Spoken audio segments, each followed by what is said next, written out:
সাথে আপনার মৃত্যু কামনা করে, অথচ আমি আপনার বড় জামাই। আমি সবসময় আল্লাহর কাছে দোয়া করি, হে আল্লাহ আমার প্রিয়তম শ্বশুরকে তুমি 1000 বছর লক্ষ বছর বাঁচায় রাখো। এই তুমি কি ব্যাককল গাধা? হ্যাঁ, আরে আমার শাশুড়ি আমার বলতে সে অসুস্থ, তুমি তার মাইরা ফেলাই দিলা। এই চুপ করেন তো, আপনার তো কথাই হয় না।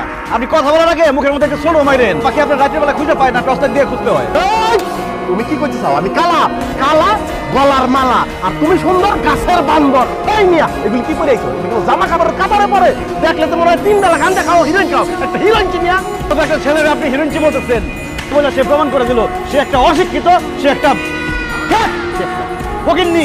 এই ছেলে, এই তুমি কারে খাত বলতেছো? তুমি জানো আমার জামাই কত বড় চাকরি করে? আমার জামাইয়ের পিছনে কত মানুষজন ঘুরে জানো তুমি? লোকজনের থেকে টাকা পয়সা নিয়ে টাকা ফেরত না দিলে লোকজন পিছে পিছে ঘুরবই। পরে তো ইন্স্যুরেন্সের কোম্পানিতে চাকরি, আবার বড় বড় কথা। দেখ না তোর জামাইয়ের চাপা মারতে মারতে গলার রগ মগ সব ঢিলা হয়ে গেছে। কি শুরু করছিস তোরা? থামবি? আরে না, কইতে দেন, আমার শালীরে কইতে দেন। তাও তো আমি একটা ইন্স্যুরেন্স কোম্পানিতে চাকরি করি, কমিশন পাই। তোমার জামাই করে নাকি একটা বেকার ভাবেন না?